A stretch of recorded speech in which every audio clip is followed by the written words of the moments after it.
I recently spoke to British heavyweight prospect Jeamie Tkv about his victory in his last fight and what's still to come, as well as some other recent topics. I hope you enjoyed the discussion, and as always, feedback is appreciated. Thank you for joining me. No Just problem, firstly, it's been just over a week since your fight. Have you recovered from that fight? Are you already back in the gym? Yeah. Being back in the gym from like Monday, Tuesday. I was supposed to be back in on Monday, but I had some stuff to do. But was back in the gym by Tuesday. Yeah, man. Do you know what? It wasn't really a physically taxing fight, if in my opinion. I kind of, not saying I took it easy, but it's not one of my fights where I take it through the trenches. Like, he didn't pose no threat. He didn't cause me to do anything out of the ordinary, you know. So it was just a fight that I had to just win, because obviously I knew he was durable, so I just had to do what I had to do. But it wasn't really taxing for the body, so I was able to be okay with the following day. Okay, well, just going off to that. How do you reflect on your performance? How did you assess how you did in the ring? To be honest, obviously everyone that I was getting a lot of praises, you know, everyone getting to see a different side of me, which I have shown before, but like just a different side of a skill set that I can bring to the table. But I know I could have been sharper. Obviously, it was a short, quick camp. I think I only sparred 3 weeks for that camp just because of the cut. I had to let it heal even longer because you know you don't want to be sparring while it's still damaged, you know, because it was a very deep cut. So I only had like three weeks to really prepare sparring wise. So I just felt like I didn't have that same sharpness that I usually have. Maybe that's just my opinion. People still thought it was still a good performance, but that's just me. I'm always hard to myself. I know I can always do better. I think that's the same with everyone, really. Everyone's a bit self-critical of themselves. You Yeah. said you knew about your opponent, how he's very durable. He's given tough tests to the likes of Matty Harris, Moses Atoma. So what were your tactics going into this fight? Do you know what? Because of knowing how I felt during sparring and that I knew, not saying I wasn't going to be 100%, but I knew I wasn't going to be the usual guy who comes in and just throws 100 shots just because of how I felt and the amount of time I had of sparring. So I knew that I'm just going to have to box him and just work on my boxing skills and just box him and just beat him how I'm supposed to. There was no way he was beating me. I knew that. I knew that there was no way of beating me. The only way he was going to win is if I beat myself, and there was no way that was going to happen. It was just that I went in there knowing I just had to box. Whether he gets hurt with my boxing or he doesn't, I just went in there to box to win. However it happens, I didn't care. Win by points, win by knockout. My main aim was just to win. You spoke about before how you said the jab was key in this fight. Was that something you worked on specifically for this fight? Now that's something that I, I work on that all the time. I think every fight works on the jab. It's just that this fight, well, this opponent in general gets hit with the jab quite easy. It's quite easy to land the jabs with him. I still feel like I could have landed a bit more jabs, you know. So, but either way, the jab did make a difference in that fight. You've said how you're not necessarily the happiest with your performance in the ring, but you're back to winning ways now. So how important was it to bounce back after that loss? Very important, man.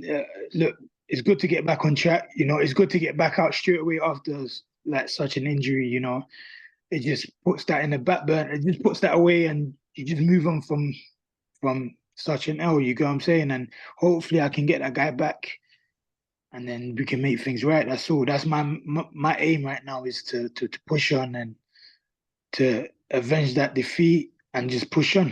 That's all. And I think I'm right in saying that was your, fourth time fighting at Wembley Arena. Does it Yeah, work in yeah. your favour when you fight at an arena that you're comfortable with and that you know inside out? Possibly, but I don't look at it like that. I just look at it like another fight. Obviously, I have won all my fights over there, but it's just that I really like Wembley. There's something about Wembley that I really like, man. It's just even just being around there just makes me happy. Staying at the hotels, just being around the area, knowing I'm fighting in Wembley, just makes life easier and just makes me feel better. So maybe that could be another factor. The fact that it makes me feel better puts me in a good mood and probably gives me an advantage. So I guess that could be a reason too. I mean, it's not too far away from where you're based, is it? Are you from Tottenham? Yeah, from Tottenham. So it's like 30 minutes. It's not too far. But obviously still not home because it's like West London, Northwest London. So Yeah. it's still out of the way, but it's not far from home. So ideally, you'd want to fight at the Tottenham Hotspur Stadium then, maybe in I, the I future? would I would love to. Hopefully that opportunity does come, but I would love to. Are you a Tottenham fan? Yeah, I support them. I support them. You just made me like you even more. Yeah, exactly. That's what I'm saying. So yeah, hopefully things work out. What? So Yeah. what? Where you support? You support Tottenham? Yeah. Yeah, I do, yeah. Yes, I love that. Well, where are you from? I'm from Gillingham in Kent. So, Or yeah, what makes you support Tottenham? you know what? It's a really, well, it's a stupid reason, I'll be honest. So basically, when I was like in the first year of school, my best mate at the time was a Tottenham fan. And I just thought, yeah, let me run with that. And I mean, there's been a lot of pain, but But that's a good story. I like that actually. That's a good little story, backstory to it. so getting back onto the fight, the fight was on the undercard of Buatsi and Azeez. And you've said previously how you're quite close to both of them. I think you said you wanted them to draw in that fight. But what did you make of that fight? It was a good fight. You know, they both showed heart skills and showed how hard both men were. Very skilled, very talented. But yeah, personally, I don't think that fight was necessary at the point of their careers. I felt like they was both at a point where they could have been pushed on to fight for a world title, at least one of them. Maybe, hopefully, one of them does win the world title and then brings it back to the UK for that fight to happen. I think the fight would have made more sense for me. Personally, that fight doesn't make sense because what happens? What, you're just fighting for a title eliminator? You know what I'm saying? It depends on how much they got paid too, because that's another factor. But for my personal opinion, they should have been pushed towards world titles, won world titles, then brought it back. Then it would have been, even though it was a big fight, it would have been even bigger. But I'm not complaining. We got a good fight at the end of the day. None of their careers, it, it's not done. Like they're still on track. I mean, Dan Azeez can still go on and win a world title. We've seen it before how people lose and still go on to win world titles.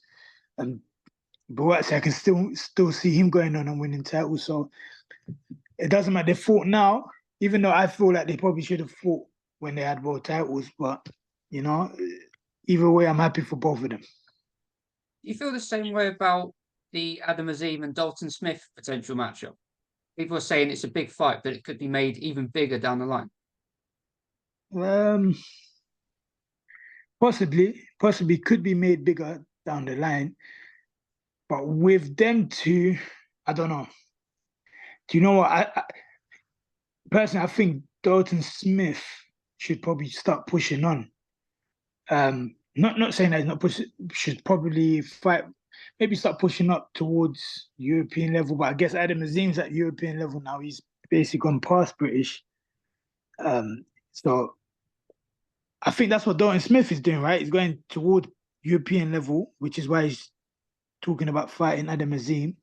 But from then on, he can push on to world level after that. Because I feel like, yeah, it's a good fight for both of them.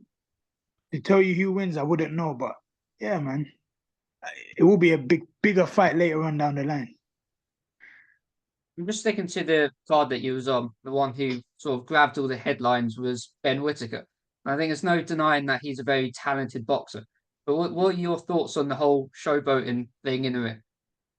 You know what? I've always said that he's talented. I told him like he's so talented. But listen, if people got an issue with his showboating, um, if people got issue with his showboating, put him against someone else that's really good and he's going to do the same thing.